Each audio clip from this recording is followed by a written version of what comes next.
you listed off there, I'm definitely hoping we can see some Wrecking Ball come kind of into the Mhm. fray. I love seeing that very fast-paced action as well. I find it's very interesting to watch teams that get disrupted by those big knocks and things like that. Just Yeah, that's a character that can really put some pressure on.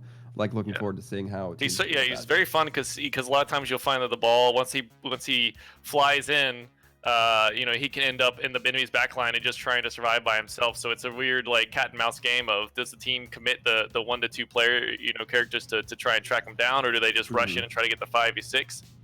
Especially we get those bombs coming down. Chaos ensues almost every single time, especially if you land them correctly. So. Um, Definitely some options, but before we get into it, I did want to let everybody know we do have the MVP pulled down at the bottom, so keep that in mind as we watch these teams play. But definitely on Oasis, there could be a variety of options here for both teams. Right, and I mean, I like seeing the variation. I think a lot of viewers kind of get tired of just watching Sigma Ori bash against each other, get tired of watching Goats Yeah, bash against each other. I know that I'm always kind of side rooting for the team that brings in something new, even if it's just something as simple as a Junkrat on Anubis. It doesn't have to change up too much. It's just yeah, something Junkrat. different. Yeah, for sure. Junkrat is actually really strong on Anubis, man. When you're able to shut down a whole side, like a Hmm. whole right. If you're on defense, of course, the whole right area with that mega just gets shut down by him in those traps. So when they're trying to rotate real fast to try avoid getting destroyed by him, yeah, definitely valid. Of course, I don't expect him to see him here, but Yeah. yeah, well, that definitely comes to mind for sure. And then Dorado, that's one of the weird maps where you can see so many crazy things, especially on that first point. You can see those close holds. You can see those far back holds, in the courtyard area with the fountain, with the widow on top. Hmm. And then who knows what will happen at that point. Because obviously Doofus Reaper is not going to get to that widow.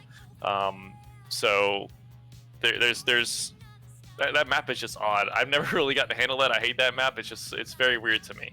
I don't think I can blame you there. Again, it's just one of those things where it kind of comes down to where can you kill most comfortably on these control maps. And some sub maps are really good, some are really bad for players who are strong on a particular character. I mean, to me, when you talk about that kind of thing, we're not going to be seeing it, but Lijiang Tower, you have command center and then you have gardens. It's a wide difference. I feel like we're going to see a little bit of that when it comes to something like University. Yeah. And that being really enclosed is going to feel perhaps a little bit uncomfortable for some players that might not be expecting it. Yeah, and just for everybody's information, we are playing all four no matter what. It doesn't matter if it's a 4 or 0. We are going to play Oasis, Temple Anubis, Dorado, and Hollywood. But speaking specifically about Oasis, depending on the first one we get, I have been seeing a lot of Brigitte, and the one where Farah is really popular. It's not the one with the jump pads, and it's not the one. I can't remember. I get these names confused. I think it's University, where it has that ledge that goes across the point. Is that what it is? University is the one that's indoors where they got that little side room where Ryan Zarya used to be really powerful on it. Okay. Yeah, it's the other one. It's not this one either. That Brigitte you'll see there. Here, though, like I said, Farah is a very strong pick. So would not be surprised to see it, even if we don't see it later. Yeah, and I mean, granted, there's a whole lot of games to be had here. Looking forward to some very good competition. Not quite sure who I want to give the edge to yet. Definitely waiting to see how these teams play out. We have about 15 seconds. Any last minute guesses on what we're going to see, Tony? I'm sticking to my guns, man. Doofus Reaper both sides.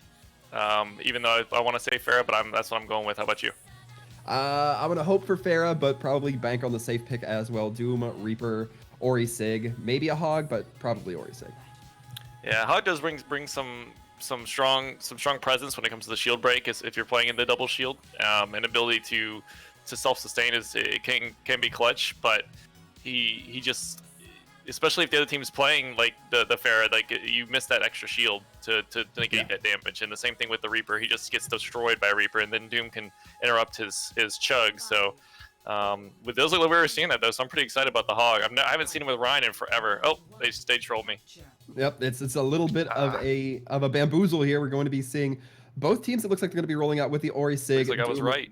Yeah, not a lot of surprise there from either side, but Newark Local is going to be taking it quick to meet SubZero onto the point. Battle's going to get going rather quickly, but Coco dropping just as quickly, taken down by Trev on that Reaper. And now, with the early momentum, SubZero going to be pushing up. The kills coming through now, although it looked like New York Locals might be trying to reclaim with HK Broke dropping.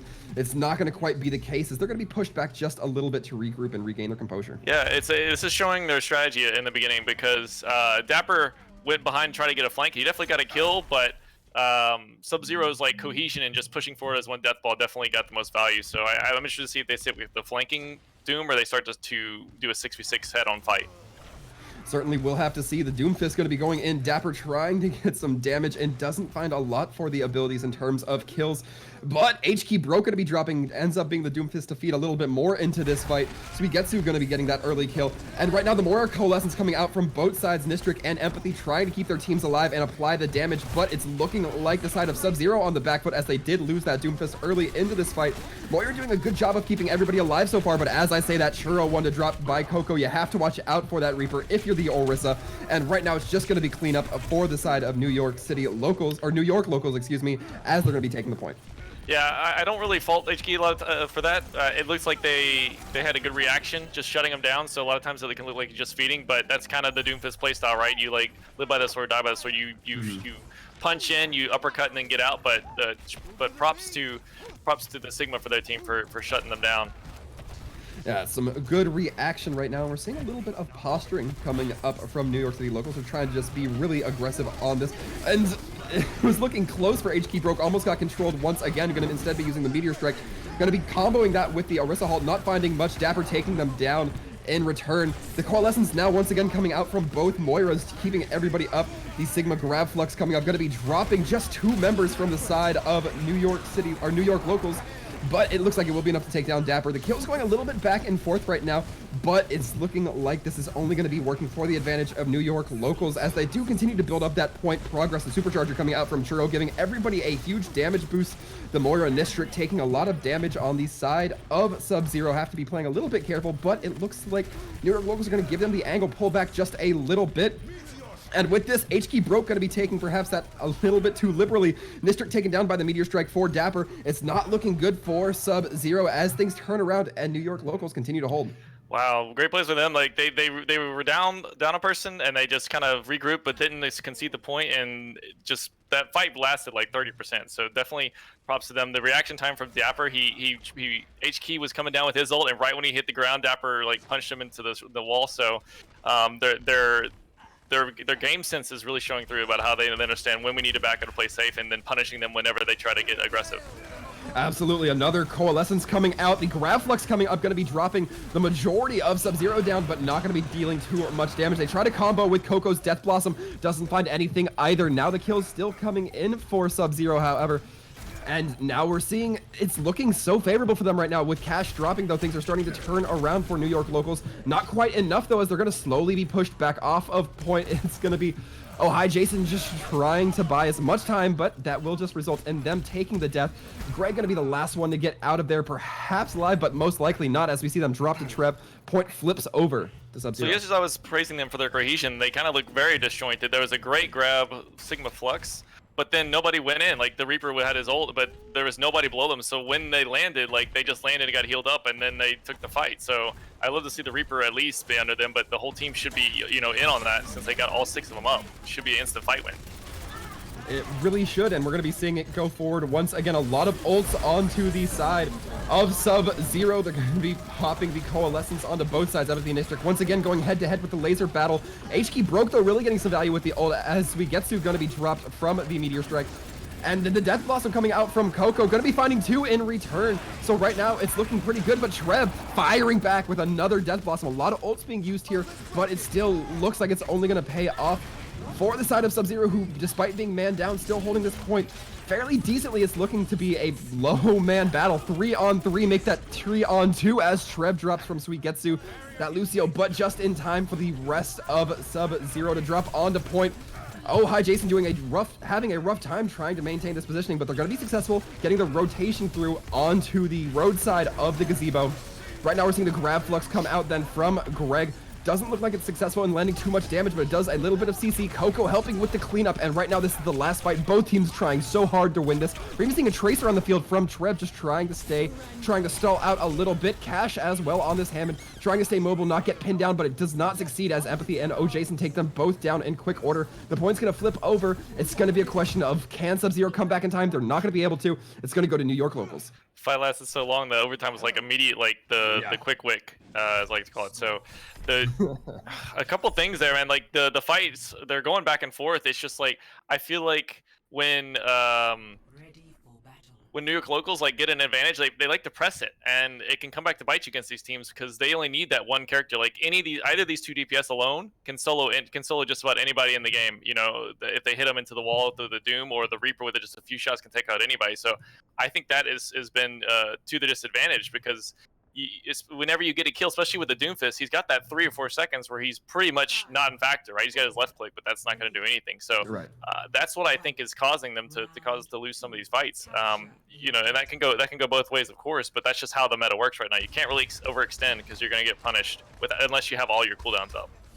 Certainly seems to be the case. We'll see if they get punished once again. New York locals as well meeting SubZero right on to point. The Reaper getting brought dangerously low. Trev taking a bit of damage early on into the fight, having to back up just a little bit. Coco taking down HK Broke. Decides to go for a little bit too aggressive of a playstyle, as we were talking a little bit earlier with those aggressive Doomfists.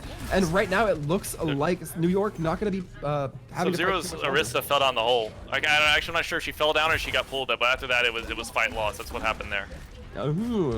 And it looks like the fight going to be going once again. A halt into the punch from HK Broke with Churro. They're going to be coming back with a vengeance right now. And the punch-to-punch going through with Dapper and HK Broke, looking like they ran into each other, but Dapper going to be taken down because of it. And with a vengeance, it's going to be SubZero returning to point, claiming it back.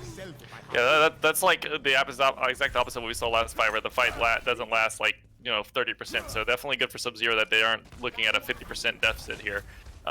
Coming into the fight, they do have the New York locals does have the coal advantage, so I expect them to win this fight, barring any crazy plays from SubZero.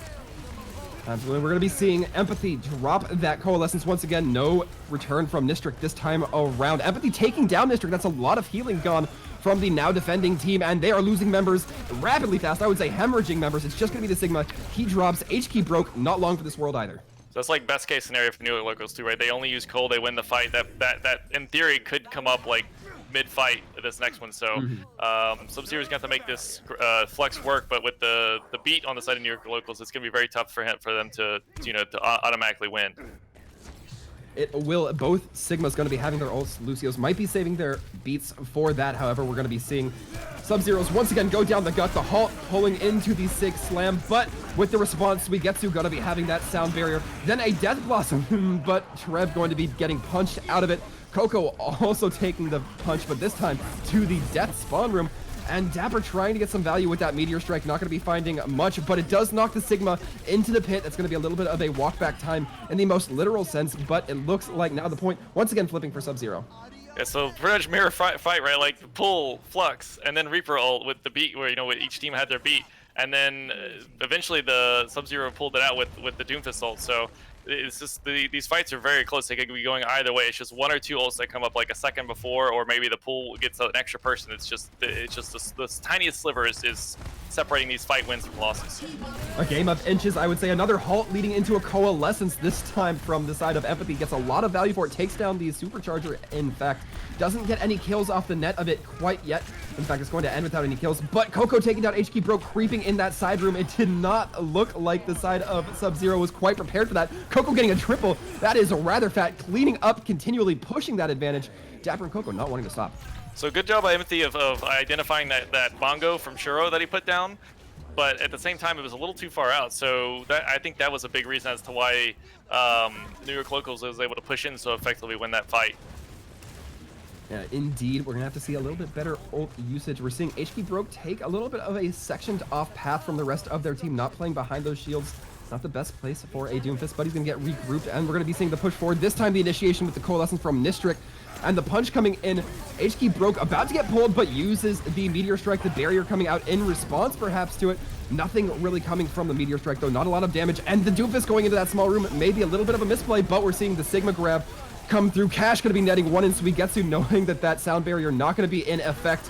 However, the Coalescence is going to be from Empathy to keep everybody up as much as possible. The grab flex once again lifting up Cash. He gets painted by that Coalescence. The drop is not surprising from them. It's just going to be Trev on point. Barely dodges that Reaper or that Doomfist punch, but Greg going to be cleaning him up for short. Suigetsu had to pull the beat out a little too early, so that the flux from SubZero just got massive value, and at that point it was pretty much too hard to pull it back, except for the Cole. The Cole was the deciding factor at the end there, because the enemy team didn't have theirs up yet, so I think that was, maybe that's the play of the game. We'll see. Yeah, but they're going to be coming through here with that play of the game. Pretty aggressive, but not surprising. We've been seeing a lot of Moira Coalescences this year, just based on percentage, you know? A lot of opportunity to get those on play of the game. Well, that's why she's so picked, especially with these control points, because like that left click, as long as it's not blocked by a barrier, is going to heal pretty much the entire point. When you can just spin and just heal everybody, it's, you know, Nicole comes up in like a fight, maybe a fight and a half or less. Like, there's really no point to consider any other healer at this point, unfortunately. That's part of the reason why I'm hoping to see something different outside this. So you know, if you are New York locals and you feel like, you know, you're solid, like you just won, right? Like, why would you want to wait?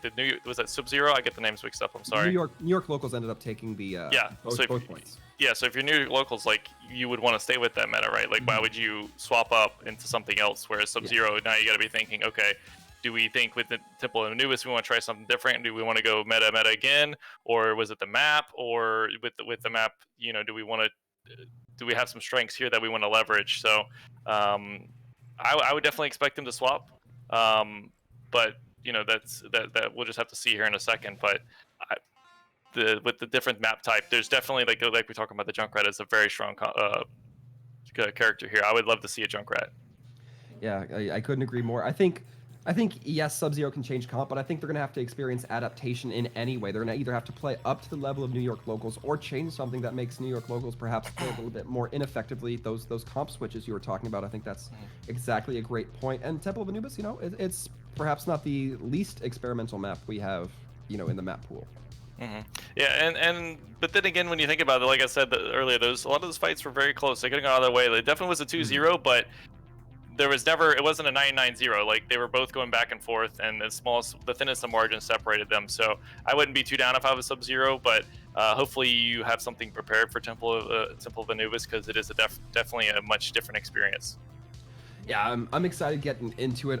If memory serves, it's been a while. It will be the side of SubZero going up on the attack again, and it looks like New York locals did pick to defend first, so we're gonna be seeing that going. Yeah, so in this tournament, the winners do pick. So, you know, SubZero didn't choose to attack. It's that New York locals did choose to defend, as would be expected. So if they do choose a Bastion, that could be a very strong comp to set up on the platform. If you can get around them, though, it does cause some issues. So there are some vulnerabilities with that, whether you go up to the Mega, or even if you're able to get go through, if you're coming to attack, go to the right and go under the bridge, and then you get under them. Like, that's, at that point, you pretty much, is assuming you haven't lost one or two people, that you're in a good spot to win the fight against Bastion. Even though it can be hard to get to the point, because the point's kind of open here. So sometimes when you get to the point, you can kind of like hold it, thinking like, well, Skye, for instance, if you get under the Bastion, you can take the point while hiding. This is going to be a little bit more difficult. So I guess we won't be seeing it here, but I do think the Bastion is a strong pick on this map. Yeah, it looks like instead we're going to be seeing Dapper on that May, and you know, it's a change up from Doom Reaper, so I'm not opposed to it. May can section off those teams, especially when they try to take that left side on the attack, go into that little side area, that side alleyway, as I find myself calling it. Dapper going to be pretty effective at cutting off that team if they can place their May walls timed properly and, you know, located properly. Yeah, and especially with the Orisa, if they get a pull, like, everybody's slowed, and then you get like the easiest wall of your life if they get the pull, you know, so you really can't mess it up. I do expect here that SubZero is just scouting this number. I don't expect them to stay on it by any means. Well, maybe they are. It looks like it's going to be a return to form. Trev hopping back onto that Reaper. So the Sig Ori coming through. It's actually New York locals going to be changing the comp up a little bit. And we're going to be seeing the pull come out rather aggressively. A lot of damage done in Nistric, and Trev taking a little bit of damage, but they're going to have the opportunity to recompose themselves here. I'm surprised New York locals chose Reaper over Doomfist, because I think Doomfist is just so strong when they come through the opening here, but Reaper obviously does have its benefits as well. Well, they're going to be using that Lucio speed boop, and Omiski going to be using the boop to knock a lot of people off the ledge, and then eventually taking down Jason. Some solid Lucio play coming there. Both teams losing their main tanks, but it's going to be the defense pulling ahead just a little bit in kills. Now a little bit more in kills, as it's going to be Coco filling up the kill feed. A little bit of help from Suigetsu and the rest of their team, but it's not looking like this is going to be the attack for SubZero. Looks like they know what they're doing with the Reaper. He was massive value. It looks like he was practically invisible with SubZero at one point. Like he's just sitting in the corner in a great spot, and then once they get that Arista kill, it's kind of, it mirrors what was happening before, where they get a little too aggressive. You get that one pick, and you're like, oh, okay, we got this fight, we got the Arista. That's like the most important character, which it definitely is for the most part, but it doesn't mean you guarantee a fight win. Certainly, and we're seeing another grab come through. A lot of early damage put onto Cash and Amiski this time around. Again, not going to find any immediate result, but the Coalescence coming out to start from Nestric. They're trying to get an early lead, and they're going to find it. Cash taking down Empathy. No healing. That is valuable. Coco then taken down in the middle of their Death Blossom, maybe getting a little too arrogant with that. And right now it is not looking great for the defense. It looks like they're going to lose this point. Not enough members on point to really defend for them. Game of inches, man. Empathy got his ult as he died, and a very nice rock from Cash to take him out. So that ult alone is just enough to solidify the fight. And since it comes up so fast, it sits up before anything else and just gets massive value when they're stuck on that bridge. Just taking all 6 of them at one point, we're taking the full brunt of that coalescence. So it's really hard to recover from that. Couldn't have agreed more, and now we're seeing the team get through the first archway little contest, and we're going to be seeing Trev sneak around. HK broke using that meteor strike dangerously low. Not sure where they're going to be initiating it. They're going to be initiating it just to regroup with their team. They don't want to get too aggressive with that, and it looks like we're not going to be seeing the side of SubZero get too forward here. They're waiting to just get a good opportunity for all the resources to come back, but a halt pulling them out of position. Perhaps they weren't expecting that, and HK broke getting put dangerously low, brought down by Coco. And right now, Coco getting aggressive, knowing that they have that close respawn. Taken down, but you have to anticipate that the offense isn't going to be too forward in pushing this anymore. Yeah, so look, it's just I was about to praise SubZero. I mean, they did the great play to back off because they were already at an ult disadvantage, and so that was going to try to help level the playing field, so to speak. But a really nice pull from Jason, and then Coco getting above and just dropping down after that first pick was just, there's no way they're going to win that fight. It's kind of the 2 CP burden, right? You lose one person, your attack's pretty much done. Right, and right now we're seeing a little bit more advantage for the ults moving forward for the offense, so hopefully something to go there. Yeah, with almost 5 coming up and Doomfist being the worst one, it's very strong. This should have a really good shot here. Yeah, Coalescence going early from the defensive side, and Coco taking down HK broke. Not going to be having that Doomfist to build up any ult charge, and right now, Empathy not having any Coalescence to respond with, having just used it. The Blizzard going to be coming out from Dapper, locking down the opposing team. Trev taken down. Churro having to be put in a really tough spot as well. It's just going to be cleanup here. Offense, once again, going to fail. That's why I kind of equate the Mei to Junkrat, where you have that ult that's just like a fight-winning ult. So that's the problem that you experience when you are on the attack. You know, you don't have anything to really eat. You don't have a diva. I mean, obviously Sigma can eat it, but it's very unlikely. So if that Mei gets even 1 or 2 people, the chances you win that fight are just pretty much non-existent. Even if you have like a barrier, they can just burn through it real quick. So in that respect, they're going to be coming in better off here because they have 4 ults, but they do have Flux to contend with now. Very true. We're going to have to keep an eye out for that. HK broke getting very far ahead once again. Going to be caught in the Flux this time around, but the barrier going to be bailing them out. Amiski gonna be helping everybody out in this situation. Both superchargers going down, both superchargers getting taken out, and this time is turning around for the offense. Both DPSs finding some success here. Even Nistric finding some kills in the kill feed. They're gonna be getting progress here as the point ticks up. Yeah, that call from Nistric I think was unnecessary, but I mean it's just cool. That's the thing. It comes up so fast, and it was the last fight, so very strong take. Yeah, we're gonna be seeing a 2-minute plus take, or 2-minute plus in the time bank. For the side of SubZero, they got to be feeling pretty happy about that. Yeah, whenever you at least finish this point with over a minute, you're always gonna have that back in your mind. Okay, as long as we can at least, even if they take both points, if it's they don't have any time left, then we're gonna guarantee at least tie. So SubZero certainly should not be which should be happy about that win. So especially since they're already down a map to take at this point with such a commanding time bank, I think you're looking really good here. I'm interested to see if they change up the strategy here, if they run the Mei themselves, or if New York Local is actually going to run the Mei on offense, which is possible, but it's obviously a lot harder to do.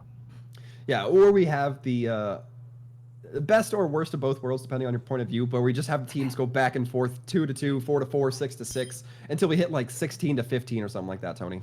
Have you ever seen that before? I think I've seen absolutely 8-9 or 8-7. That is a long one. Yeah. Those games are they're real barn burners, and you don't, whether you win or lose, you don't really feel too good about it, because it's just like it just takes way too long. Because back in the day, that was back before, whenever you had an extra minute, you know, when you take the first point, you get like 5 minutes or something to take a second. Yeah. Ugh. Yeah, that's bad time. So we're not in that time, thankfully. This is November 2019. We don't have to deal with that anymore. Thank you, Blizzard. Thank you very much, Blizzard. And it looks like the proposition is going to be very similar to what we saw this time around New York locals. Once again, choosing to run the Mei, this time on offense. We'll have to see if it works out for them. Interesting. I guess Dapper's like a skilled Mei, so they just really practice with it, because it's obviously a lot harder to work on offense. Yeah, they're definitely feeling pretty confident in it. That is for sure. Empathy already getting a little bit of Moira ult charge for the Coalescence rather. And Coco on the flank. Yeah, Coco looking to set up on that side route, trying to just get in a little bit of damage, at least be a nuisance, but he's going to regroup with the team. They're going to be right in there, and the team's going to basically go head-to-head, cracking skulls, and not a lot of kills coming through. That is until Dapper and Coco both get taken down. That is the teeth of the offensive team now pulled out. New York locals not looking too great as their numbers just keep shedding. It's going to be Suigetsu, the only one who can get out of there safely. Yeah, I'm surprised SubZero took that fight so close, because that's where Mei wants you to fight, right? That wall was really good. They just couldn't get any picks off it. So I was expecting them to win the fight as with the Mei, but you know, I don't know if they're going to change their strategy and they say, okay, that's fine if they wall us, we just got to be ready and we get around fast enough, which they did obviously, but it's definitely playing with fire to do that. Certainly, and another pull coming in. This one not going to be landing too many combos with any abilities. They're going to be taking the left-hand side again. This time, it looks like they're going to be having Coco beat a little bit of a spearhead in this situation, lining up right at the doorway, ready to put in the damage into those shields. The grab flux coming in, though, going to be choking them down right as they come through. The sound barrier coming in right as they hit the ground. Both Coalescences coming in, Empathy and Nistric. Nistric operating theirs a little bit later, but that's only going to be paying off for them, as neither seems to be finding too much value. That sustained healing able to last a little bit longer if you're able to use it a little bit later. And right now it looks like the defensive team getting a little bit aggressive into the offensive zone. SubZero pushing into this little alcove area. If they push too far, man. That's about that deja vu. That's why you take the Doomfist, though, man. Those corridors, it's just like guaranteed punch unless you hit it Arista right. So New York locals definitely feeling the brunt of that right now. And the Sigma grab flux going to be coming in from New York locals. A lot coming through. HK Bro going to be taken down early. Trev dropping that Reaper Death Blossom. That leaves him a victim of Mace Freeze. Then the focus fire from being frozen. And now it's looking like after a trial and error, it's going to be New York locals finally breaking through first. The beat for Mixie was like half a second too late. If he had saved HK broke, I think that would have been a complete different fight. But as it stands, because he does have his ult, so he would have been able to stay alive even that much longer after being in the enemy team, just causing havoc. So, but as it stands, they are going to be able to take the first point with plenty of time to take the second and even beat the time of SubZero if possible. Yeah, now they have a Mei Blizzard moving forward. It looks like they might be trying to go for a right side operation. They're going to be pushing it rather forward. Gotta expect they're going to try to force that Sigma shift ability out just to make sure that the Mei doesn't get eaten. And it does get eaten! It gets eaten by Cash. It was not baited out. The sound barrier going to be coming in through Suigetsu. Churro's supercharger is taken down by Coco, who's getting very aggressive behind this Arista shield. Perhaps not the best positioning.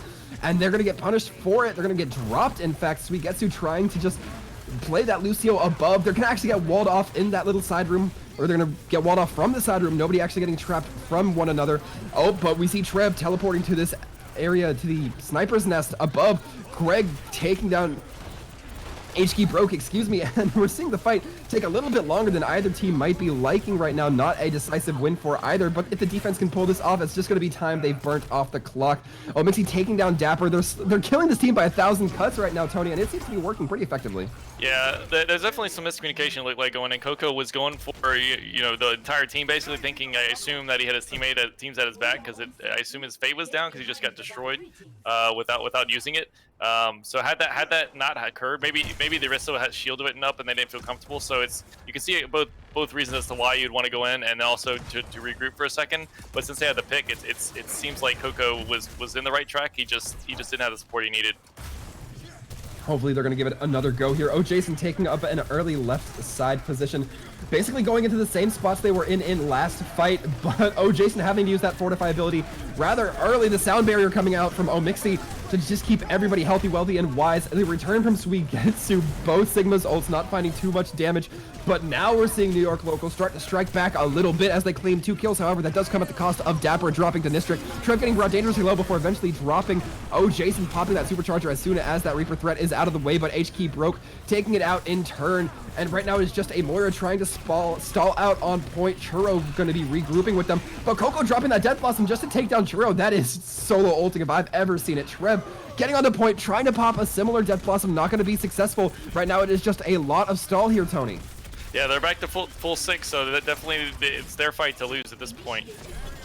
Yeah, and we are seeing these spawns try to come in. The stalls trying to come out. The Lucio, played by Omixi, going to try to come into a little bit. It's just the question of burning time off the clock at this rate. Trev, even on the Tracer, trying to just stick around as long as possible. These time banks are pretty close, but it doesn't look like the side of SubZero going to let it go without a fight.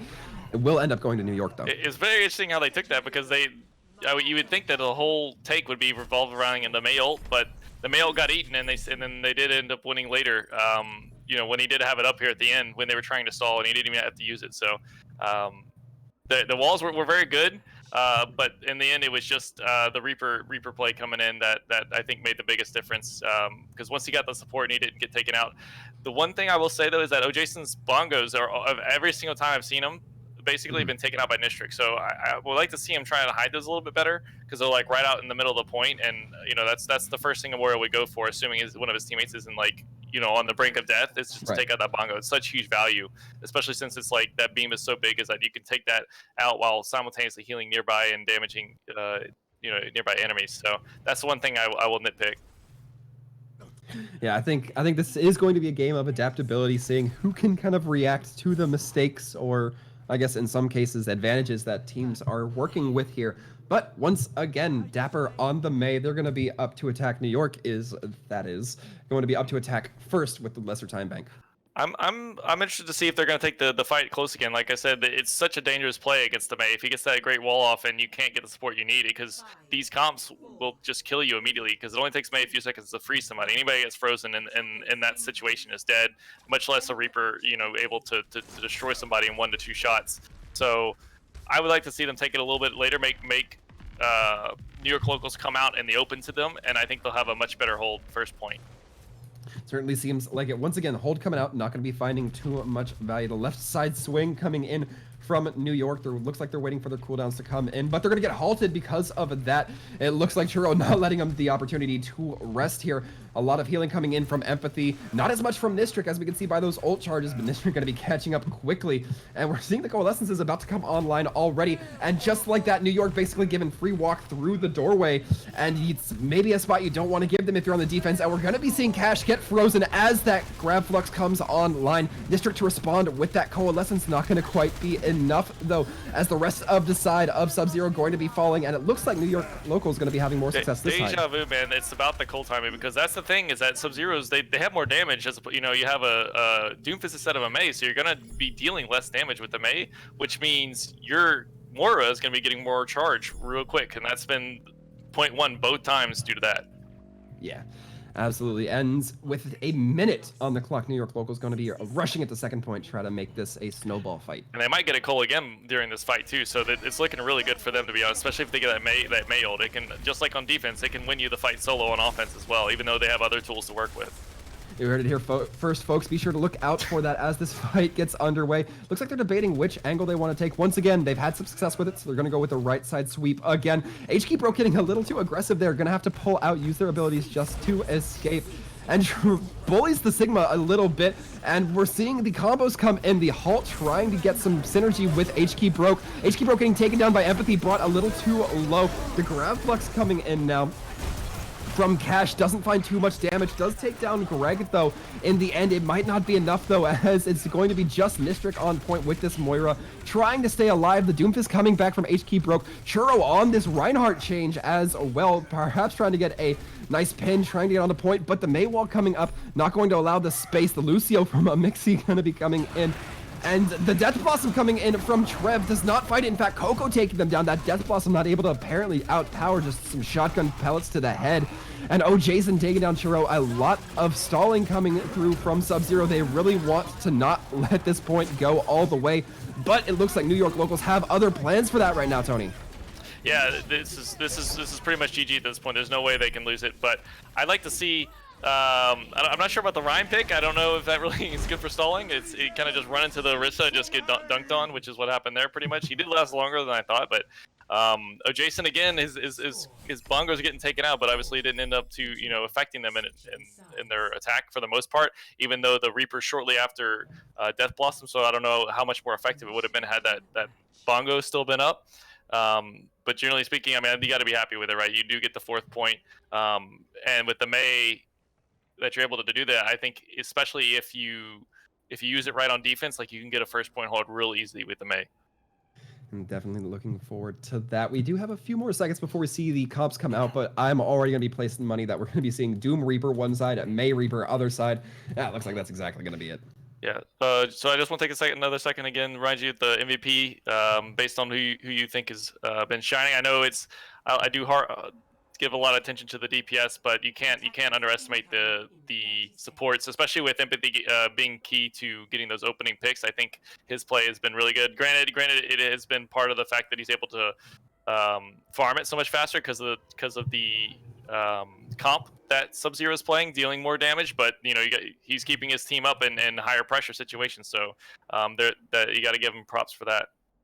All right. I was hoping Nistric would end up running this on. It looks like they're going to be going back to swap to the Moira. Why would you ever?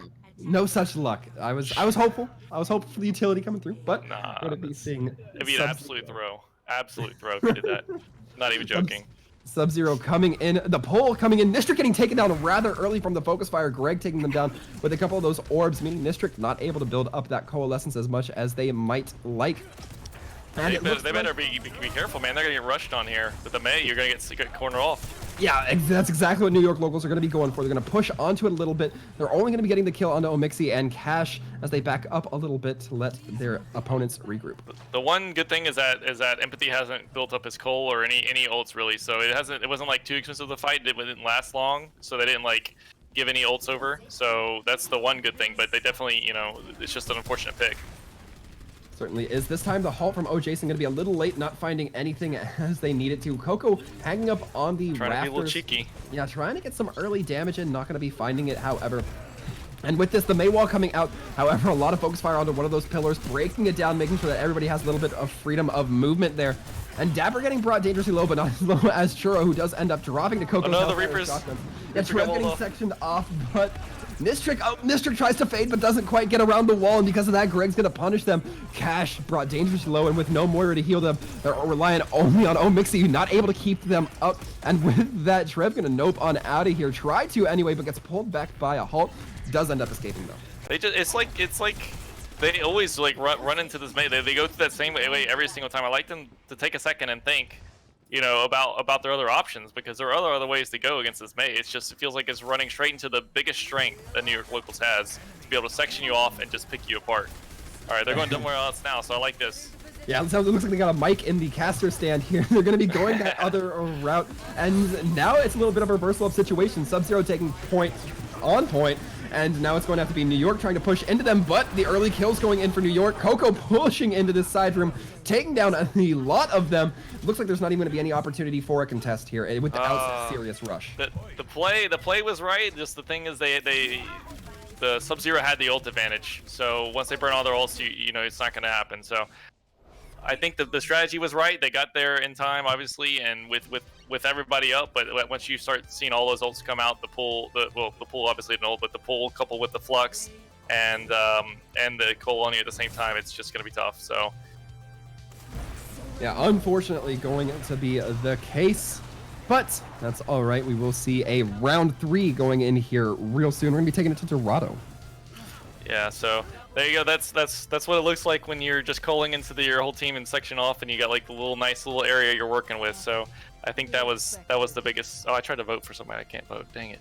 I was gonna vote for Empathy too. But yeah, Dorado next. So we are tied up 1-1. which is always nice to see. So the Mei pick has obviously been working really well for him. Mei is definitely viable, at least in the first part, on defense and sometimes offense. I mean, they obviously they don't care. They'll play it on offense, apparently. Dapper knows what he's doing with that Mei, and they know to work around it, sectioning them off. Of course, they've been gifted some by SubZero. So with that in mind, that's why I think SubZero could consider a Pharah if they have somebody that plays Pharah really well. So that's what I would consider if I was SubZero right now. Just say, hey, if we get that Pharah and just you know, the walls aren't anything to us, we can play right into them, and we aren't going to be punished for it. In fact, it's going to be good for us, because if they section themselves off in some small area and we fly over it, it's going to be death. Assuming, you know, you don't get pull rocked. Yeah, I mean, you know, the ball and chain, a different kind of ball and chain coming through here, but it's actually going to be 2-0 in favor of New York locals, having taken Anubis. So SubZero looking to be down those 2 maps, but they have the opportunity to reclaim here on Dorado moving forward. Oh, they was okay. My bad. Yeah, 2-0 for New York locals. I got it mixed up. My apologies. I know that those custom colors can sometimes mess up which side appears as which colors. So I know. I mean, I got neon colors all up in my screen, so I can cut you a little bit of slack on that one, Tony. Don't worry. Yeah. It's the first map. I mean, these maps have been really close though, so it could be either like 0-2 the other way as well. So that's the thing, is that I think just some small changes in strategies and just one ult coming up just a little bit before has been the big thing here. So in that case, then I think the onus is really on SubZero to make some changes, and I do think the Pharah would be a great start. Yeah, I still want to talk about the irony in that the team that won with the meta comp ended up switching off the meta comp. Still won, but it's just a little bit of a funny turn of events to me. Yeah, I think I think Mei is viable, like on control, like regardless of the map. Like, she's just so strong right now. And I know we played against the team in the most recent Overwatch, this All-Stars tournament, and they ran Mei like full time, and it was very, very strong, especially if you aren't really too well versed in playing against it, right? So if they know what they're doing and they're able to play around it, it kind of works like in their favor and against you at the same time.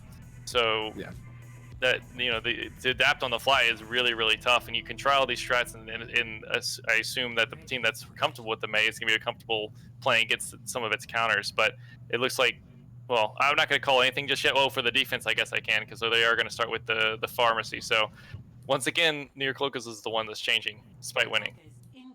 And I mean, I don't want to blame him. I don't want to blame anybody who decides to run Pharah. I love seeing the Rocket Queen up into the sky. She's got a Mercy, even better, keeps him up for longer, allows more rockets and more damage to go into the enemy team, more rocket barrages, etc. Yeah, and so to answer this, I still don't think you run Ana. I think Ana's still a throw no matter what. But if you can, especially with the BAP, if they go Bastion, that's a great call, because especially with the BAP buff, you can much easier take out the Pharah.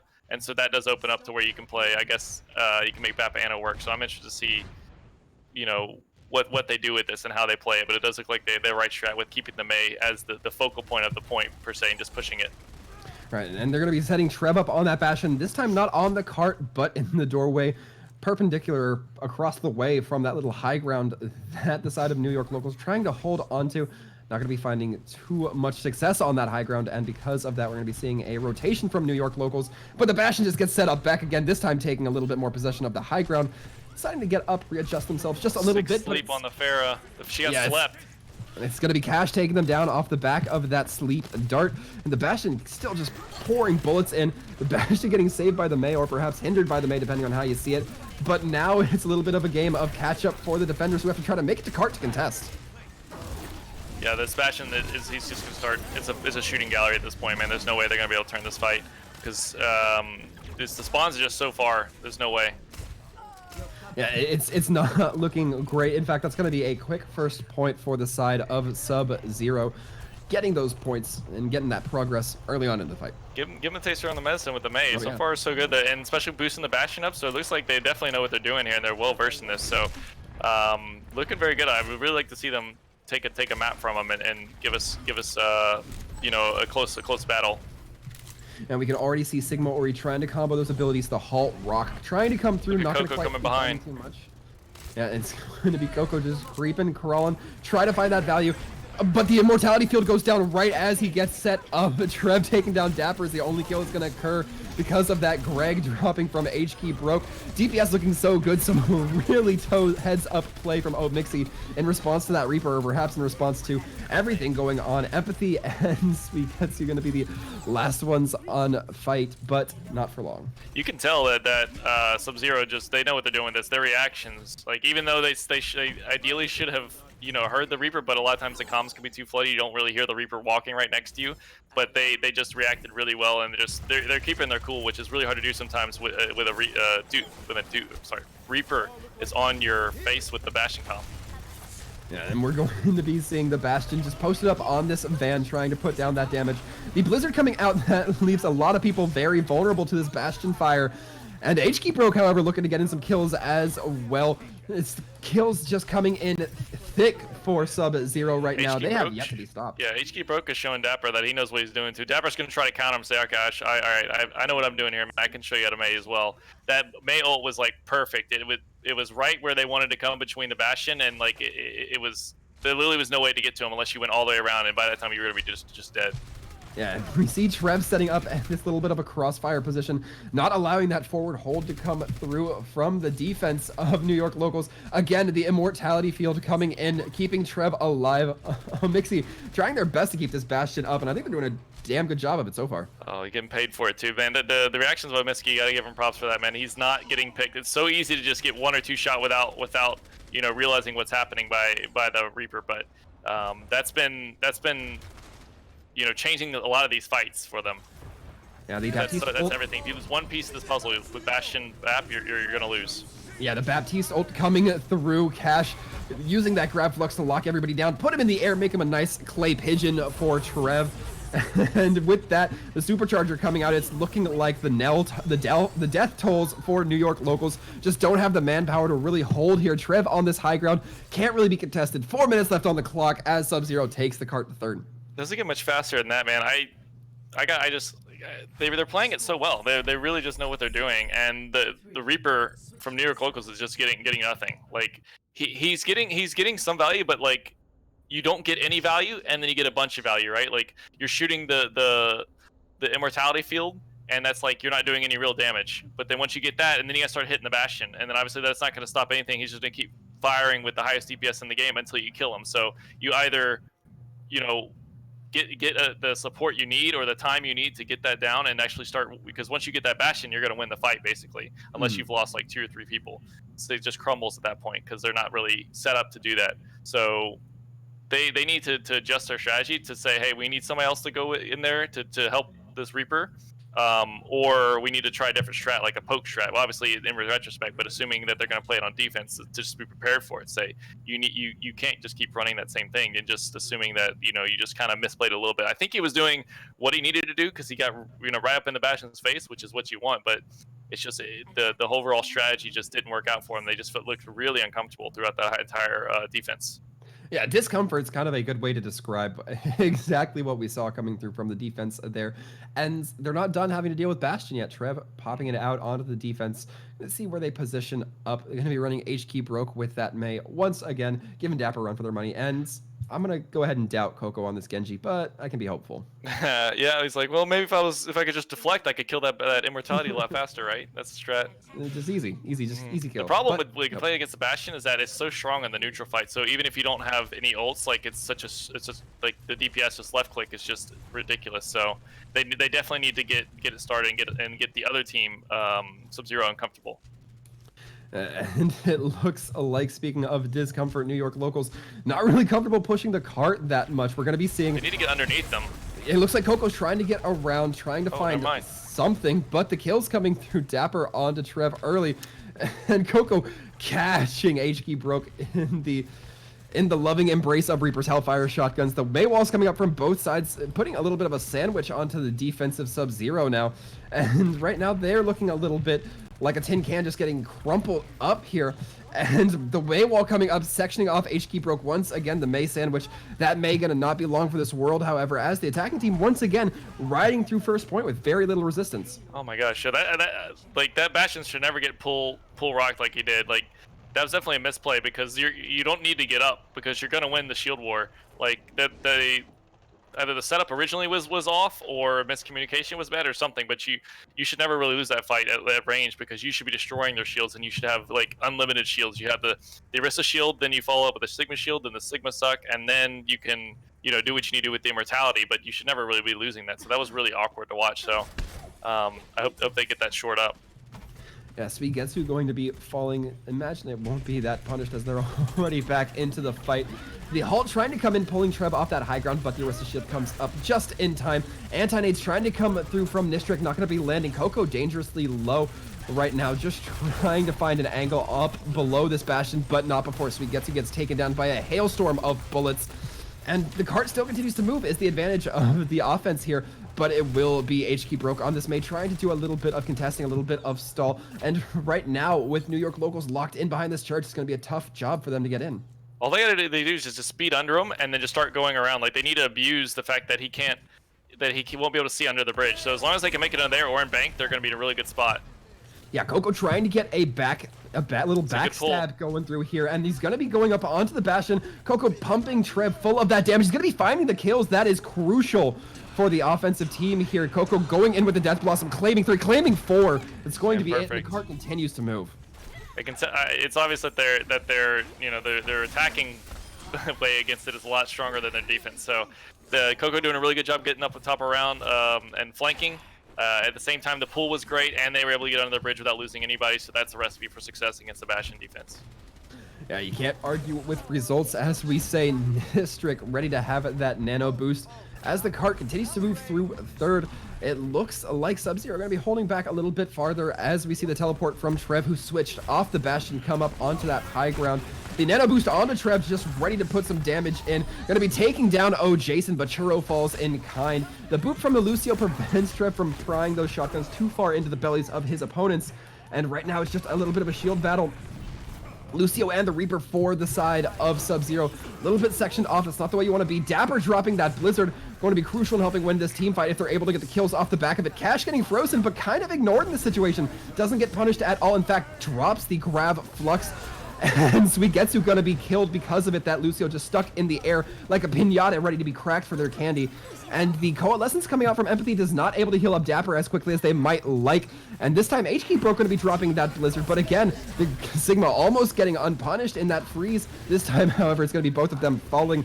And with just a Moira trying to hold out, both the supports trying to hold out, then Coco rejoining the fight. It's going to be a little bit questionable as to who wins this fight, but it looks like the side of SubZero are going to be pulling it back. Man, that was super close. I could have gone either way. I almost thought that the Ana pick for SubZero was going to throw that fight, because when you're facing against the Mei especially and double shield, like, there's so many things you have to shoot through. Like, you literally can't heal your team. So even though they did have the nano, which was great for Trev, but at the same time, like, the fight went so long, they didn't just win it off that, right? So that could have been the third point. They certainly could have, but we're going to be seeing the continued fight for a third point as Jason taking this corner a little bit slowly, just trying to break down that shield. The Halt coming in, comboed with the Grav Flux, but the sound barrier to answer coming in from Omixi. Just some great response there from the defensive support play. You need to see that. And now Trev dropping that Death Blossom, but Coco does as well. Gets frozen in the middle of it, however. But they still do end up getting the kill onto Trev. It's looking so good for the side of New York locals. They are looking like they want to claim this, but they have to just get these few members killed here first. It's going to be Nistric on this Moira, playing a little bit farther back. We're going to be seeing Trev teleport to the high ground, but gets booped by the Lucio by Suigetsu. And with that, it looks like the card's going to be continuing to point, as New York locals are going to be getting it all the way to third. So the swap off the Bastion did allow them to stall more than they would have. They just would have just continued to get rolled over. But at the end of the day, it looks like the New York locals are more comfortable on the Mei. They were playing around it a little bit better, it seemed like. And then just the problem was that they had already built up the coal a lot faster, because the SubZero team had to swap. So I don't know if they were going to stick to the Bastion or if they're going to go go back to what they were doing, but they shouldn't be too upset. 3 minutes is still, or basically 3 minutes is still a very, very strong attack. Yeah, about a minute 15 separating the two teams, a little bit more, give or take 3 seconds, I think, if my math is anywhere near accurate. And it looks like it's going to be on the New York locals to attack once again. What do you expect, Tony? Well, I think their May is very strong. They definitely don't want to. They obviously want Coco on the Reaper, that's for sure. Like he was putting in work whenever he was able to get the flank. So I think they just like I think you would want to analyze your defense more than your offense, right? I think their offense was great. 3 minutes is a great time, but just consider the defense next time and say, okay, we need to make adjustments on our defense more than our offense. You know what I mean? Focus your mental energy there. I mean, obviously you want to think about your attack as you're doing it, but not make any changes to what you were doing. Yeah, I mean, again, it's going to be seeing what they can do a little bit better to perhaps make a better time this go around. Going to be seeing it's like SubZero setting up at a better spot too this time.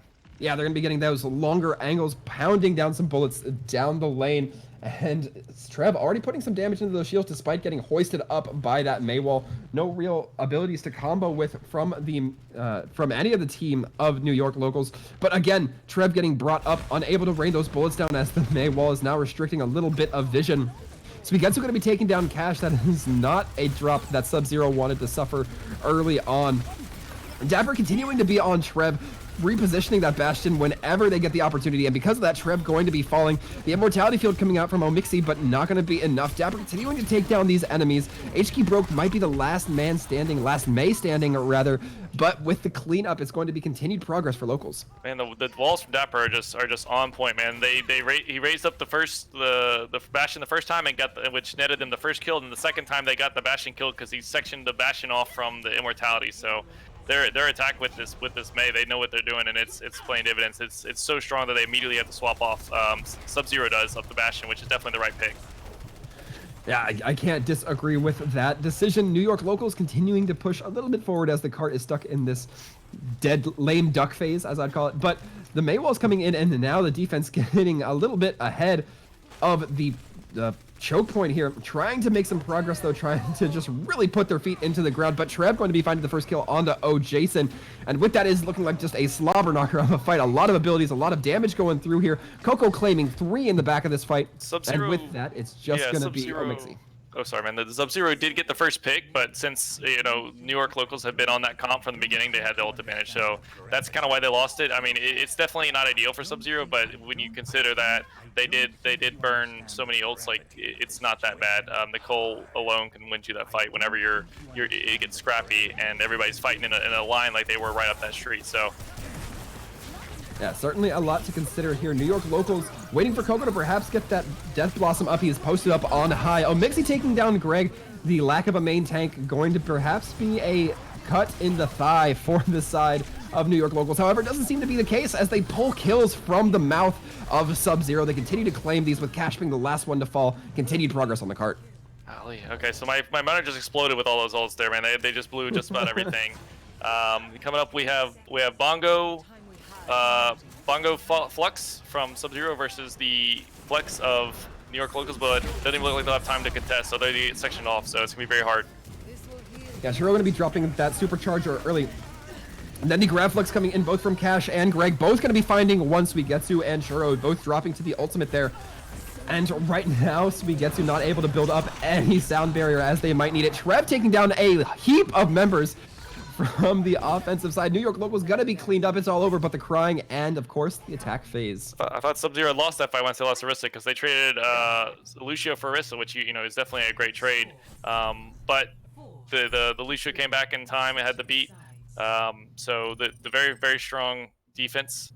I think with 4 minutes, you should have plenty of time to take that, barring any crazy defenses. So with that in mind, you think of the New York locals, we got to get in here. We got to actually get something out of the ordinary to get an above average hold, because obviously,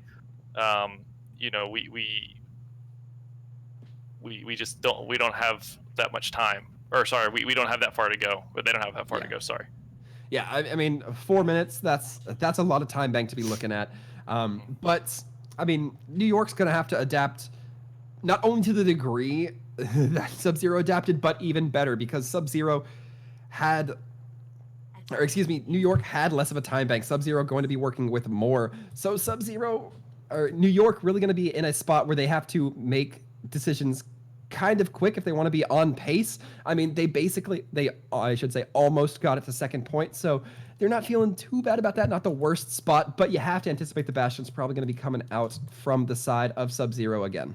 So obviously we see automatically they're changing strat. So to hold it close, I definitely like this a lot. They're guaranteed pretty much 2 fights, barring some stagger fest that you just completely messed up on. So and holding close, I just really hope to see that when that Reaper does get into the Bastion space, that he has another teammate there to help him out. And I think that's going to change the game completely. Yeah, and the Pharah going in behind that area and taking down Suigetsu early. That means the Sigma has to relocate his shield. You have to divide your attention between these two. That is not between these two angles. That's not a great spot to be in. And it doesn't look like any res going to be available for Suigetsu, as there is no mercy on the defensive team. And right now, HK Bro doing excellently on this Pharah, getting the kills that they need to. That forward hold may give them a second fight, but it didn't give them much time off the clock. Yeah, definitely could have been a little better, but the Pharah, you know, you get props to HK coming in behind, getting the early pick. But even after losing that guy, when they moved out of the house, they could have abused the cart positioning and that little corridor that the Bastion was in to try and line a little bit better. But in the end, I mean, they're gonna have the second hold, so I guess in the end, you do consider it a win if you want to think about it like that. I am confused about this healer comp that New York Locals has right now. That's gonna be very tough to make work, I think. Yeah, it's going to be a little bit tough. We're also seeing a Hanzo come out onto the field. Coco hopping onto the Archer himself.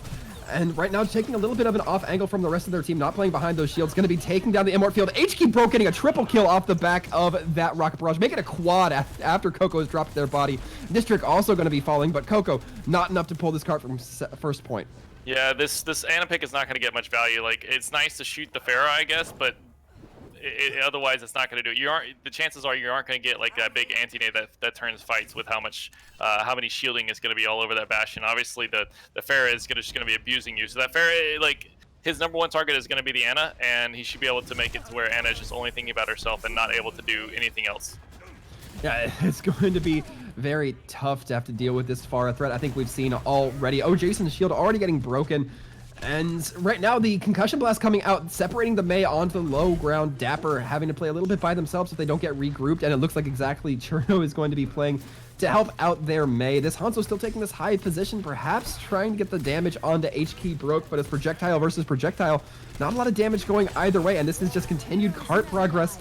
No contest quite yet, but we do hear Nistric popping that Valk for the offensive team, trying to just do a little bit more, have a little bit more mobility. And the Immort field coming out, we expect a lot of damage to be coming through, especially with that BAP window coming in. Trev getting taken down mid Bastion. Oh, that is not a spot you want to be in. And it wasn't looking good, but now New York Local starting to claim it back a little bit. Greg getting dropped by HK Broke.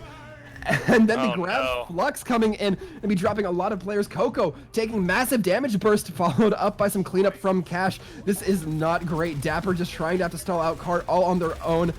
And Suigetsu not able to take that low ground comfortably. As they do, Cash takes them out with those Sigma orbs, and the Supercharger coming in, a little bit of a Hammond play even coming in from the side of Greg's. The Rocket Barrage coming in, taking a double, taking a triple now, and once again HQ Broke finding a lot of value for that one ultimate, and it looks like it was going to be just enough as they continue to push the cart, and SubZero putting some points on the board. Their strategy from New York Locals kind of baffles me. They gave up Street Phase to get that good spot, you know, where you can set Ana up on the back end, but that means you just lose one fight and you're done, which is what happened there. And the mid fight is going to be won by the team running that meta comp with the Bastion. It's so hard to fight back after you've lost a few people, and then the fewer people on the field, the less people for Bastion to shoot at, and anybody who shoots at is going to be dead because you need to have a coordinated attack. So I'm very confused. I mean, I understand why they did it, but it's just so hard, especially since they had SubZero still had like a minute left turning that last corner. You saw, even though New York Locals, it looks like their strategy was working, they got a few picks. But as the fight went on, and even when they got respawns or before that, like their ult economy coming in was just too strong, and their comp in general was just so strong. Once they got that Bastion set up, it was very hard to turn it.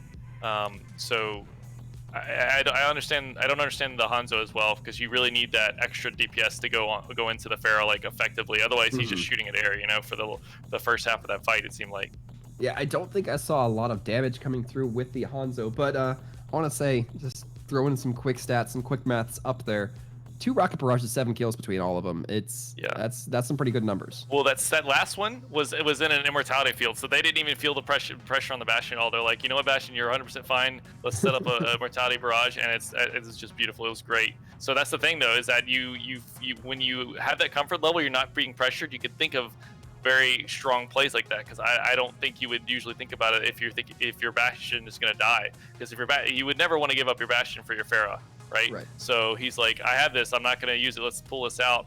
And with the Pharah, especially when you couple that with the fact that the Pharah is not taking much damage, you can boost his damage more, which means that Pharah becomes even more of a threat. So it's a snowball effect. So that's why I think those are the two biggest reasons that I think New York locals fell there.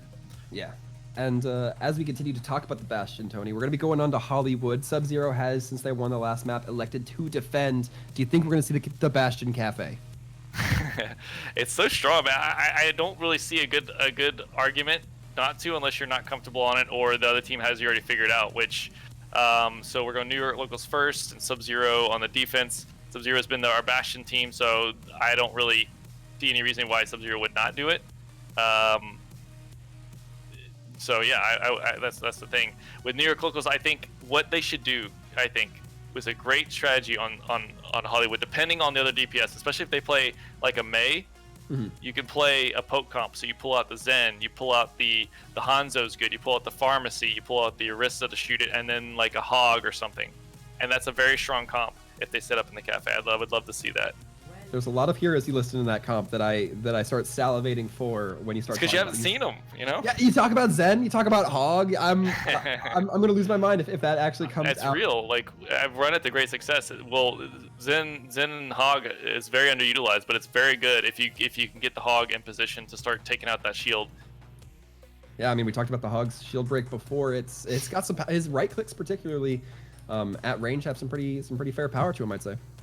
So even if you don't feel like you can get the Hog in position, if you do like maybe a ball to try to distract him or a D.Va, something like those on those lines, but anything with the Orisa to kind of complement what you're trying to do, and maybe even protect if the Bastion team is playing a DPS that might be a flanker to protect your Zen more, something along those lines. But as long as you can get a coordinated time, which coordinated attack, to where you say, okay, wait for the shield, all right, now then you start just blowing it up, and you can destroy the shield in just a few seconds. And especially with the increased time for the shield of the Orisa, you can really make that work. And especially with the Zen able to just destroy the immortality barrier in just a few orbs, it can be a really strong comp. And another thing that's a benefit of that is you don't have to wait for ultimates, right? You don't need your ultimates, so you're even stronger than the Bastion comp in the neutral fight, which is very rare to say. Yeah, you gotta like it. And right now, we talked about the Bastion comp. I did not expect to see H-Key broke on the Pharah. I don't know why, it just didn't pop into my mind. I was expecting like Ashe Junkrat, something that's good at those spammy kind of damages right down the archway, but instead it's comfort, right? Because people play Ashe, so maybe that probably plays into it. I have seen a lot of Ashe defense, with the Bastion. It's very strong, but you need somebody that can make it work. Yeah, so right now it looks like the team's going to be clashing head-on rather quickly, both teams opting for that Pharmacy. And Coco once again on this Hanzo, trying to just deal a little bit of damage with those Storm Arrows, able to fire so quickly. And right now, neither team looking like they really want to budge. I can't say I blame the defensive team, although they do take it to the lower fields, the lower levels of the cafe. Trev setting up, just getting a toe onto point, making sure that they don't have the opportunity to really need to relocate Indy prior, but not a lot of shaken out quite yet, Tony. Yeah. Oh no! There you go. Just as you say that, the Ana goes down. I'd like to see Coco spend more time shooting the barrier. Like they need to get some barrier damage going. And the Pharah is not going to die unless you hit her in the head, and even then she's going to get rezzed up. So it's like you're kind of wasting your time almost. You need to be farming that dragon real quick. He's only got 17-18% to his ult. He needs to be shooting. Even if you're shooting a barrier, you're going to get more time on actual characters if you're shooting at the barrier and you guys are coordinated your attacks. Yeah, and I mean, right now the shield's just not withstanding from the attacking team and locals here. It's not looking great. They're gonna invest the immortality field for the side of SubZero, so a lot of damage. Coco's shooting it. Coco's shooting the shield now. There you go. Trying to get that break. Empathy getting brought dangerously low, however, gets healed up by their accompanying Mercy, has the nano boost online. Maybe opting to use it onto their Pharah here. It doesn't look like it's going to go for it right out the gate, but we're going to be seeing that Baptiste window come out. Trev putting that damage forward. Cash taking down. Oh, Jason, the first kill I think we've seen in this fight. Dapper going for the rocket barrage with the anti-nade accompaniment, but it's not going to be finding any success as that immortality field comes down right in response. Some amazing play from SubZero. Some good reactions there as well. I would like to see New York locals take a second and step back. Wait for that window to fade. It's only like 6 or 7 seconds, and just you know, wait for that to come out and then come in with the barrage, come in with the dragon that he's almost got, come in with the Valkyrie. So that I think is a little bit of misplay, but they are still in a good spot to take it, I think, for sure. Yeah, New York locals looking a little bit anemic here. Don't look like they know what they want to quite do. They're pushing up onto this bastion now. They got their Sigma taking a little bit of a wider angle. That far coming in. The Halt coming in, trying to combo, doesn't land with the Sigma accretion. Greg ready with that shield in the pocket. And once again, the Immortality Field coming out from Amixi. Which is why they need to make a play here, you know, with the dragon. Here we go. Yeah, there it goes. No Immortality Field to bail them out. The Halt coming in. Pulled right back in. Trev getting dropped. That is the member they wanted. The Rocket Barrage trying to come out from HK broke, but gets taken down by Coco right as they pop it. And right now it's looking like the attack going to be able to claim some progress here. Yeah, the huge barrage coming out. Oh, okay, that was almost they almost lost that because the Bastion got the window again, and then they started peeking him. Like he wasn't in a good spot to contest, but maybe like a quarter of the capture point, and that's a big mistake people make, is that you don't always have to contest the Bastion. If he's not on the point, like you can just hide, right? You don't have to take you don't have to take a fight at all, and just make him come to you. And that's obviously the best case scenario for you when you're playing a Bastion. So in the end, I think they got bailed out a little bit by the Bear Barrage, but their strategy came together at the end once they started farming the ults, and the Hanzo got his dragon up. Yeah, now we're seeing a lot of swaps come through from the side of SubZero. The Grav Flux coming in. HK Broke taking down a few early kills, though. Suigetsu and Greg getting brought down because of that Grav Flux, getting brought to their knees and putting their knees through their neck bones, apparently. And with that, Greg going to be the last one to fall as the defense remains holding. Yeah, absolutely brutal. But they did only have to use the Flux, so that's going to look good for SubZero coming into it. Maybe they can make it work. You want to try to get the Cole with the Bongo, because that can single-handedly win you a fight, and it's relatively cheap for the Cole at least. So. Yeah, very risky play from Coco, teleporting right into the middle of the field, but the Grab Flux coming in onto the defense, going to be claiming a few members, or rather the defense going to be claiming a few members, as it's just going to be member after member of the offensive team dropping here, and Empathy getting pushed up on. It's going to be a pretty aggressive push onto the offense from SubZero. Bongo Flux, swing and miss, man. Maybe they got a little too ahead of them. It's just the follow-up just isn't there, and so I'd like to see them be a little more reserved, just not just run out there and do it. They tried to do what SubZero did to them before, just run out there with the Flux, but it just, whatever reason, their cohesion was not there. Yeah, Coco creeping around in the alleyways of Hollywood. We see then in return Trev trying to teleport. Teleports gets Empathy. That means Empathy not going to have that coalescence up for this fight despite being so close to it. And with that, it's looking like another fight going the way of SubZero. Coco barely teleporting out of there. And just a lone Cash, or excuse me, a lone Greg stuck in the side. Looks like Dorado gave SubZero their mojo back, man, because they're fighting Metaverse meta and they're coming out on top. They're looking a lot better. Like they're just rolling over New York locals here. Yeah, and with just a minute on the clock, New York locals going to once again be making a bid to go here, and the Grav Flux going to be coming in, but this time it is answered by the sound barrier. Dapper getting brought dangerously low. Trev dropping that Death Blossom, going to be taken down by Jason, not quite enough.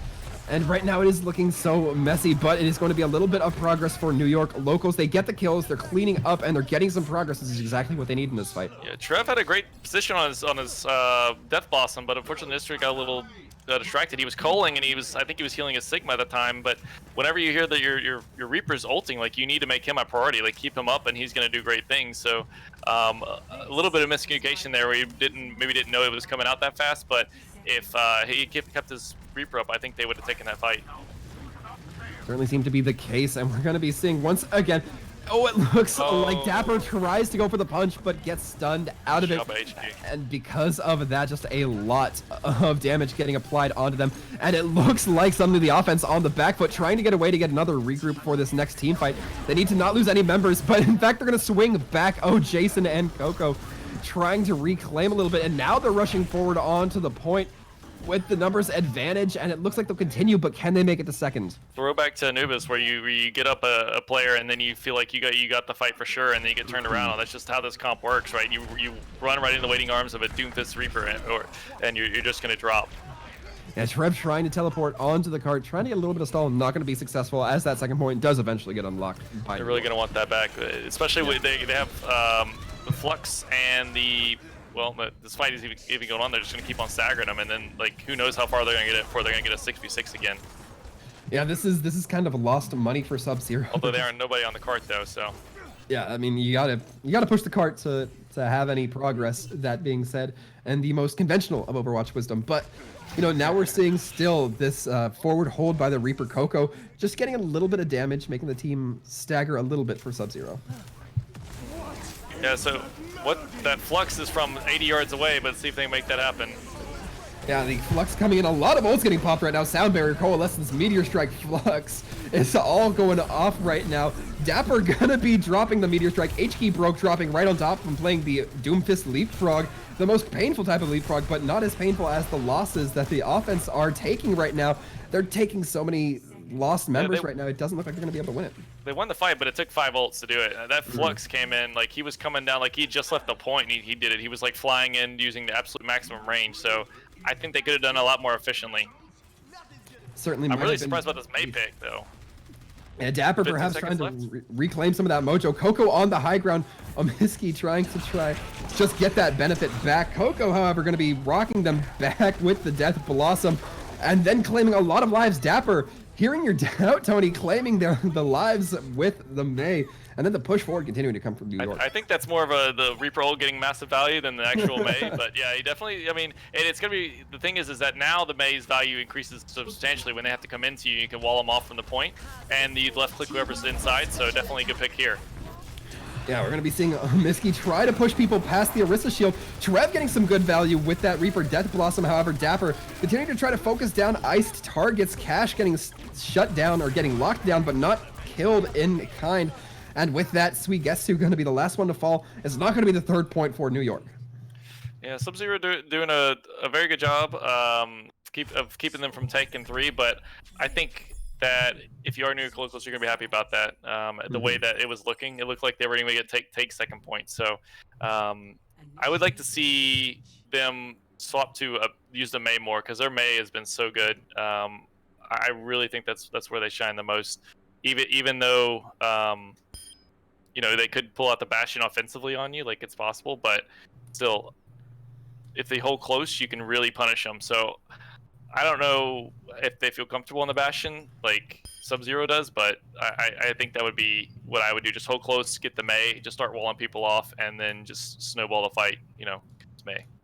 Yeah, I'm a little bit curious as to what SubZero is going to run on offense, because I'm wondering if they'll just go back to Doom Reaper or if they're going to mix it up a little bit here. Of course, I'd imagine we see Trev on that Sombra just for scouting. Looks like I called it. Looks like they're going to go with the May, and I think that's a great choice. The Reaper has so many places to hide. He can come out security, flank him if they come through the main entrance. He can hide off to the right side if you're, you know, defense over in the corner. So you always got to be, or you can come off the top, you know, from Juice and just come down and just one-shot anybody. So I really think this that SubZero is going to have a tough time getting through here, assuming that New York Locals plays it right. And so far, they've shown that they are very capable at this comp. So look, I have my money on them, maybe even holding first point. Certainly a bold statement, given how their first point looked the first time around. But we will see as the timer ticks down. Trev, once again, on the Sombra, probably just for scouting, though, if I had to guess. So they're going to scout. I assume they're going to swap up the Zen as soon as they see what comp they're playing against. Yeah. Yeah, it looks like Trev going to be getting the call outs, getting the swaps in, and it's looking a little bit more of the same. The Sig, Ori, Reaper Doom, nothing too out of the ordinary there, but they are going to have to go up against Dapper's May again, as we mentioned. It's just a tough ask. Yeah, I really don't want them to go security. They're going to get walled off. Okay. Yeah, looks like they side against that, and immediately the high ground is given up by the locals.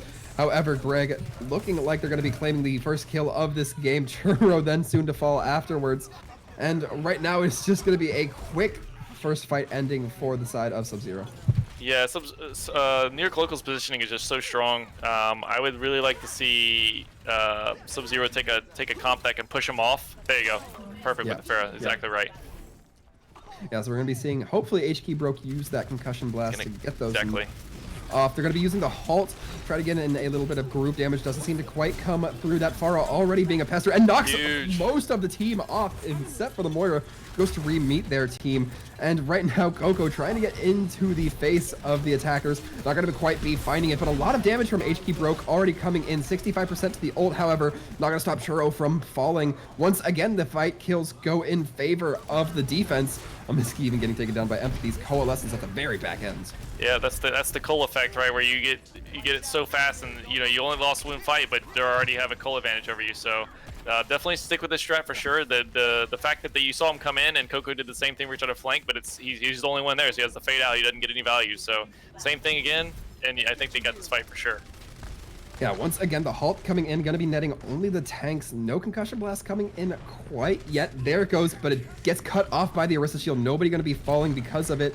And we're seeing Trev on this Reaper just getting a little bit of point progress, or trying to anyway, but Dapper going to be dropping down to meet them. Rest of the team starts pushing through this choke now that the Reaper has done his job of kind of routing the opposing team. A lot of members get pulled into that Ori grab and then the Coalescence. HK Broke going to be netting 3 kills with that Rocket Barrage, continuing to get value with those ultimates. Mixie going to be getting the res onto HK Broke, so the loss is all for naught. And with the Mace stalling out, they're just trying to buy a little bit of time right now. SubZero looking really good. Trev doing a really good job of distracting them, pulling their attention away to get some capture point and making it out somehow up the stairs and over Juice. So that was pretty impressive. And then HK coming around and getting the huge barrage where Trev was before, so they're kind of like coming back and forth and just kind of juggling the attention of New York locals. So they're pretty much textbook on how they took it. So like I said, that second fight, once they had ult equality, they were going to take the fight. So. And we're seeing the grab flux come in early from Greg. Churro responding with a supercharger. Trev, however, getting the massive kills with the Death Blossom, getting a double and making a triple off the back of the shotguns from into Empathy's skull. And with that, it's going to be continued progress for SubZero. They don't seem to want to slow down. Sugetsu used the beat too. He died in midair, so very unfortunate, especially with SubZero now having the flux. They could in theory, they should in theory win this just off that, unless they get a huge mail out of New York locals. Yeah, there's going to be a lot of opportunities here for ults online for locals. They're going to lead with the supercharger. Looks like the supercharger going to be sectioned off behind the jail, trying to not let it get taken advantage of. But they're having to push very far forward, break that line of sight of the supercharger anyway. Trev in the back, playing very far away from their team, dangerously far, perhaps. And right now, it's just a very slow fight. SubZero just played them, baited the ult, and then now they're going to go in with a huge ult advantage. Yeah, they're only going to be getting Greg with that grab flux, though, who doesn't get brought down because of it. We were talking about how crucial that ult might be. Dapper taken down, not going to be able to use the Blizzard this fight either. And this rock stun coming in, I believe it landed onto both Sugetsu and Greg, but the kills coming through. And it's going to be a second point take once again. These fluxes have just been coming out like left field, like they're just running at them with it up. And so it's just been really early, even though, they still won the fight because they got the pick early and they had the ult advantage like by a wide margin. But I like to see them, be a little more patient with the fluxes. Like wait till they're closer to where they can get a real good pull or section them off to where they have to force the fight. Yeah, and we're seeing Trev once again on this Reaper perch, ready to just pop onto a weak target they see. They try to go for the Sigma, however, it looks like Greg not going to be falling for it. The Blizzard coming out from Dapper, it's responded to by the Blizzard from HK Broke. Everybody going to be getting frozen onto the field. However, it looks like the kill's going to be going back and forth because of it. Coco, however, is the one to claim or kick off the ult fight as the Reaper Death Blossom comes in, held up by Empathy. It's going to be a defense coming through strong. I was questioning the counter May ult, but it worked out in the end because once you have the May ult second, then you're going to be obviously being frozen first, so you would think you would lose that fight. But definitely came out with I think the Cole was the deciding factor there through everybody that was frozen. Shout out to Empathy for not getting frozen there. Yeah, grab flux coming in. This one going to be landing a lot of members, but Greg not able to find the damage as the sound barrier does come out from Omixi.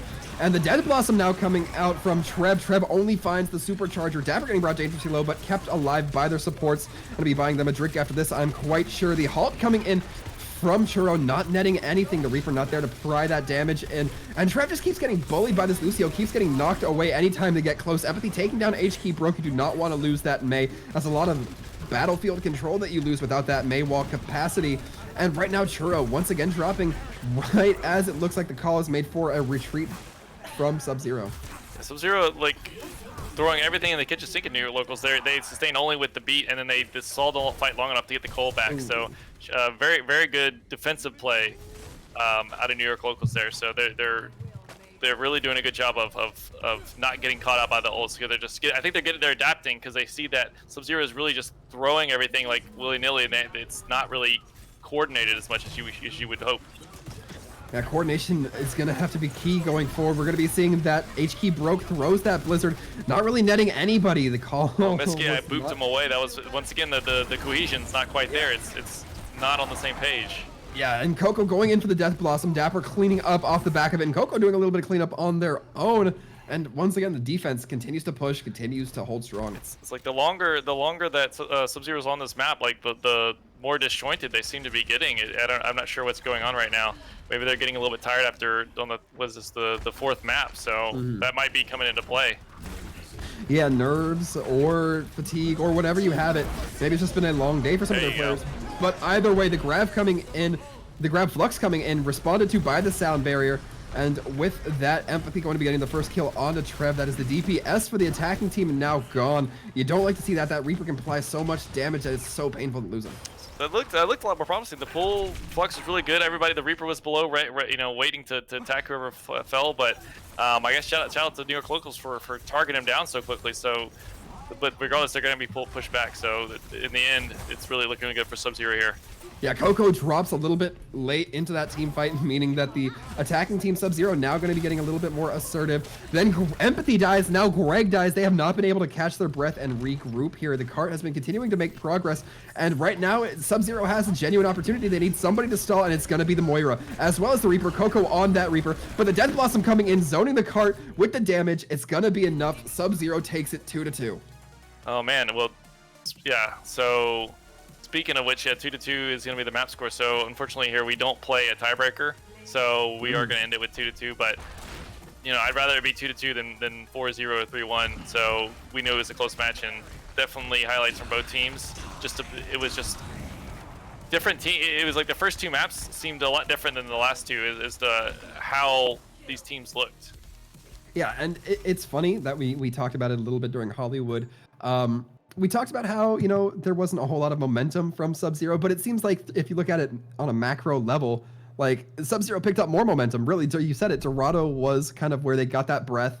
They got the vigor back in them, and they were able to push through successfully, and it looked good for them. It looked pretty good. Yeah, it's like the Bastion was like the factor that brought them all together, right? So as soon as they started playing that Bastion, I felt like their cohesion was just exponentially increasing, and then from then on it seemed like they had the upper hand in most of them. I mean, definitely there were some points in Hollywood where both teams kind of had some disjointed attacks or plays in general, but I think overall after that it was on the up and up for SubZero. Yeah, absolutely. And with that, we are about to wrap up here. But before we go, we do have a special little interview going on. We have HK Broke. I know them as the Pharah player because I was very impressed with some of those rock barrages. How are you doing, my friend? I am good. Thank you very much. Absolutely. So, coming off the back of that, I'm going to be honest, it wasn't looking the best for SubZero to start. New York Locals looked like they were winning by just a few inches each time, but you guys kind of swung it back. Was there anything that kind of picked your momentum up? Yeah, they had us in the first half, not gonna lie. But so going into that in the first maps, I personally, I'd accept part of the blame for my team because I don't feel like I was very well prepared for it. We played against New York Locals a few weeks ago as well, and it was also 2-2. And we feel like we've improved a lot as a team, but today maybe wasn't our day. Gonna be honest, when I walked in or when I joined the lobby there, I hadn't warmed up. I just pooped, so I was very refreshed, but not really warmed up. But anyway, around, as I was getting to the two maps, we're just like, okay, well, we're gonna draw it again. Our mental's pretty strong, so we didn't let any of the losses discourage us because we knew that we could play well here. Yeah, fantastic. Now, I kind of focused a little bit on it when I introduced you, but the Pharah play, you were getting some fat barrages there. Was there a lot of communication as to how you guys set those up? What's that setup like for your team? Yeah, typically for the most part, while Pharah isn't, used too often in this meta. When she does come out, she's able to very easily farm her barrages. So it's a win condition for our team, obviously, because it does help us win fights. So as soon as I start farming up that barrage, I let the team know. And from that point forward, everybody is thinking about how they can best aid that win condition. So for example, on last point Dorado, I went in really low there for the barrage, and our main support threw in a immortality field, which kept me from dying, and that helped get that barrage so well. So it is, of course, just a really big team thing. We've got a lot of cohesion, so the fact that we all gear ourselves towards those win conditions helped us pull it out there. So with those first 2 maps, what do you think was the difference between those and the latter 2 that you guys took? What was was it mostly you're saying that it was yours, or do you guys think that maybe the strategy or comp or what have you? What are your thoughts on the first 2 maps outside what you already mentioned that you weren't maybe warmed up yet? So one particular thing is their default, their Doom Reaper, that comp was pretty good for them. And they also played a lot of May Reaper, which we saw later in, but particularly Anubis was really tough for us because we don't get much practice going Doom Reaper versus May Reaper. So also Anubis has a lot of choke points that can be walled off by May, and we weren't really sure how to deal with that. That's what really messed us up on Anubis.